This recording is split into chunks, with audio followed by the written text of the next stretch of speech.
there and welcome back to my channel. My name is Kim.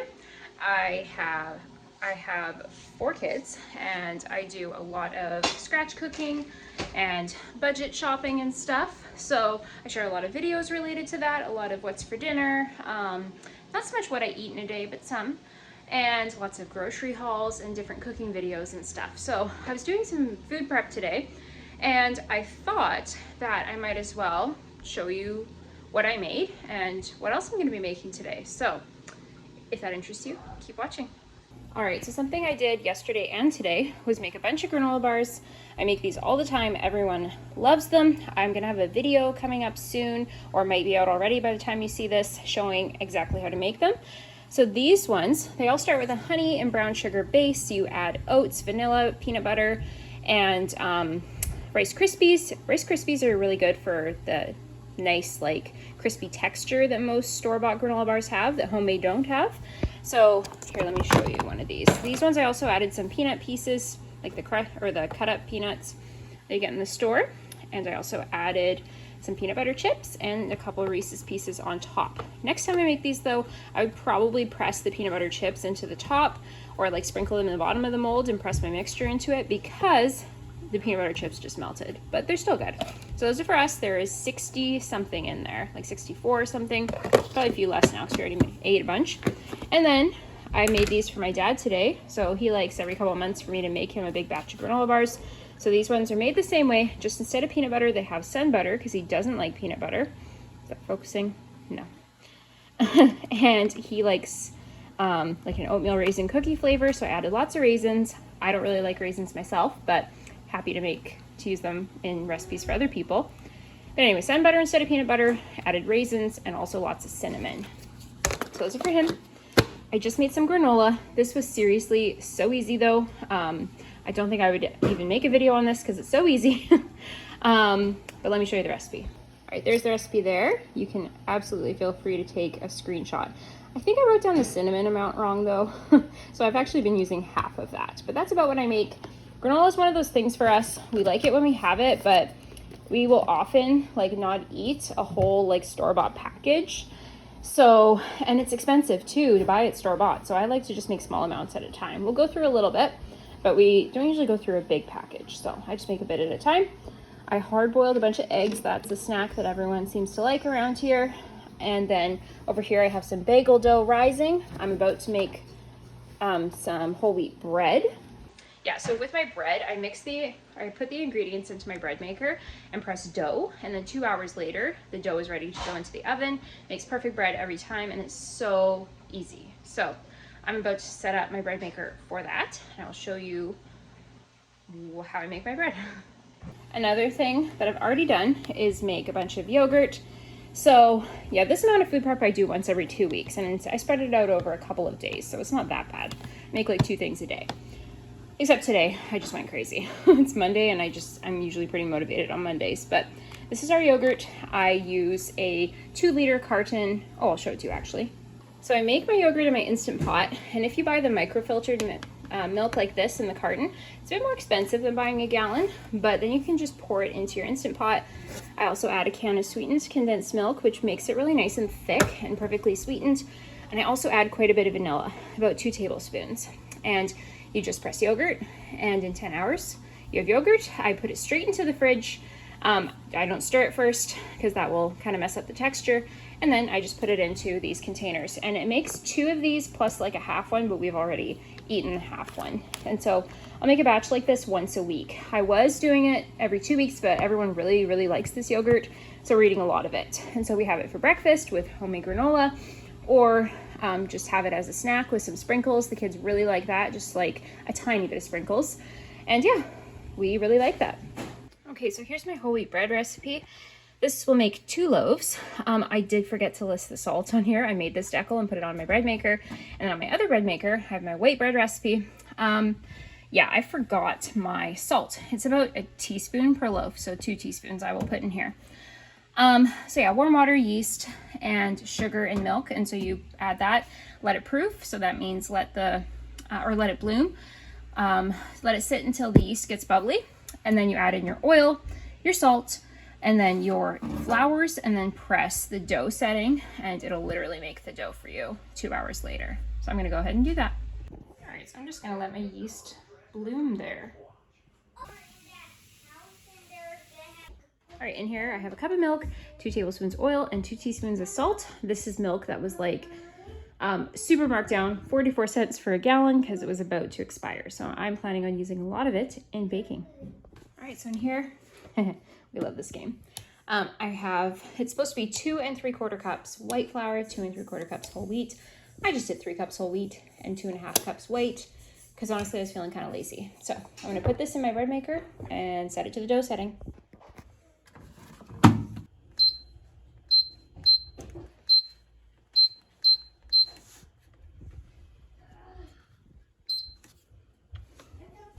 My bagel dough is ready, so I just have some salted water boiling. I'm gonna form these into 8 bagel shapes, boil them, and then I will flavor them. That sounds weird. You brush the bagels with egg, and then you add whatever toppings you want.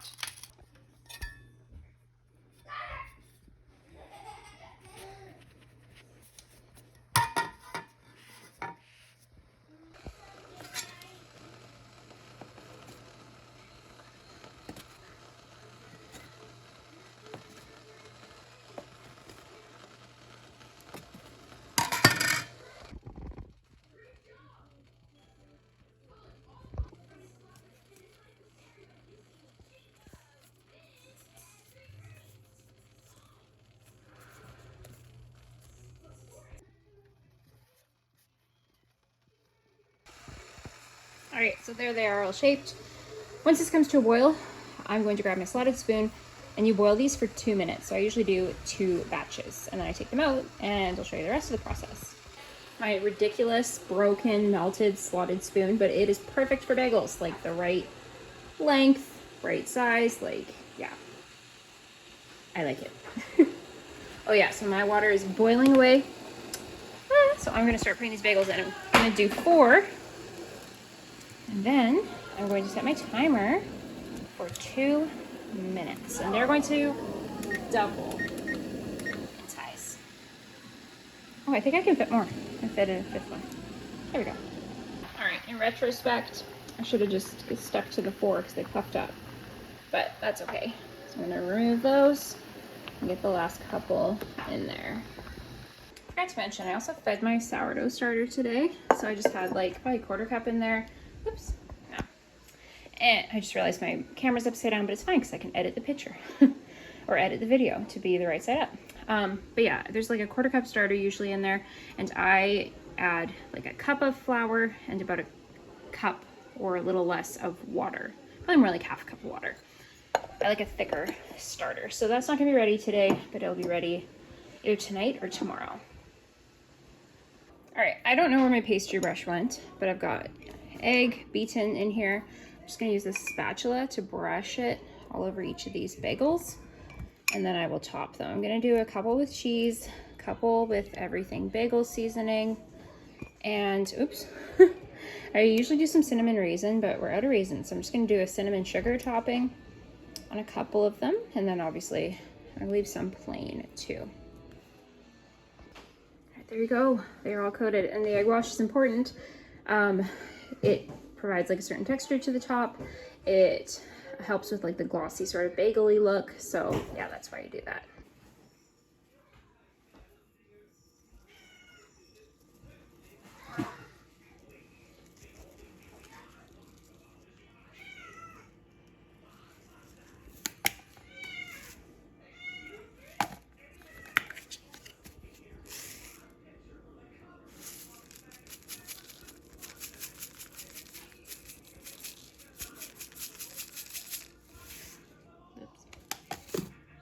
All right, so we got 2 cinnamon sugar, 3 plain, 2 cheese, and an everything bagel. Another nice thing about making your own bagels is that you can have a few different flavors. You don't have to buy like 6 different packages and like mix and match. I used to actually do that, and I would just like freeze them in packs of multiple flavors. Like I would buy, say, an everything bagel pack, a plain, a cinnamon raisin, and then just divide them up so there's 2 of each flavor in each bag. But that's annoying too. So yeah, it's nice to make the flavors that you want, and as many as you want of each. All right, my oven's preheated. So these are going in for, I think it's 15 minutes. Let me double check on my recipe card. Disgusting egg pan that needs to be washed. 15 minutes. All right, half an hour in. Here's how we're looking. Probably very dangerous, but it's looking pretty good. Sometimes like I'll check at this point and see if I need to add a little more water or a little more flour, but this looks good. All right, my bagels are done. So I will get those out. I think that's it for today besides the bread. So don't they look awesome? Seriously, they taste so much better than store-bought bagels. They make such a good like breakfast, obviously. Some kids like them with peanut butter, some with butter, others, or none of them really like cream cheese, but like my husband likes them with cream cheese. Obviously, I'm sure you guys have had bagels before. But yeah, these are really good, really easy. I'm gonna let them cool down, get them into the freezer, and I'll just take them out as we need them over the next 2 weeks. If you don't freeze them, these will usually last 4 to 5 days. So I might leave a couple out, but most will be going into a reusable Ziploc bag and going in the freezer.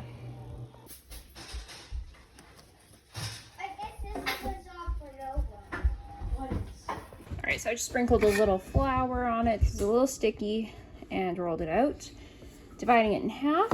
I'll get it into my loaf pans and I have my oven preheating to 350. All right, so I just greased these just with some olive oil spray. I'm gonna get the dough into the pans. All right, just gonna let these rise while the oven preheats. All right, it's about half an hour later and these are ready to go in. And there's the bread. All right, so here's pretty much everything I did today. Got 2 loaves of bread, the bagels, the granola bars, the yogurt. Oh, I actually did that yesterday, but whatever. And dinner for tonight, which isn't quite done. I didn't actually include, I chose to show these instead of the raisin granola bars because those were ones that I made for my dad, not us, but yeah. So that should be good for at least a week, not dinner, but these. And then I'll have to make some of these again in a week. Some will be fine for 2 weeks. So yeah, thanks for watching. Forgot that I made some eggs too. Totally forgot to include the granola that I made. In case you're wondering about how I store my breads, I just slice them. I have like this $6 bread knife from Walmart, works fine. Slice it up and then I move it onto this. It has a lid that clips on, works perfect, but I only have one of those. So another one is gonna go into a large freezer bag like this. So this is how my bagels are stored right now and they're gonna go in the freezer. My sourdough is in here. And yeah, this extra loaf is gonna go in another large Ziploc bag like that and go into the freezer as well. One last thing I did for food prep this week that I don't normally do, but I did this time because I happen to have a little bit of fridge space, was cut up a bunch of veggies and get them into this container. So I got this on Marketplace. It was like, it came with a bunch of other containers for like $5. So really I think this cost me like $1. And it's great for like birthday party veggie trays. But I was thinking I should use this for like veggie prep through the week because when you're packing lunches, it's so much easier to just grab something out of a tray like this rather than having to get a cutting board out every day to cut up peppers or cucumbers or carrots. So I think this will be helpful. And we can also use this for snacks as well. I'm probably going to use this for about 4 days and then we'll probably want to like eat this stuff so that the cut up stuff doesn't like get gross. But I think we'll definitely eat this within 4 days. Yeah, something new I'm trying this week. And then also there is my sourdough that I made. So I really like eating this with like avocado on toast, or on toast, as toast with avocado on it, or like Pearson cheese and balsamic vinegar and stuff. It's really good. So yeah,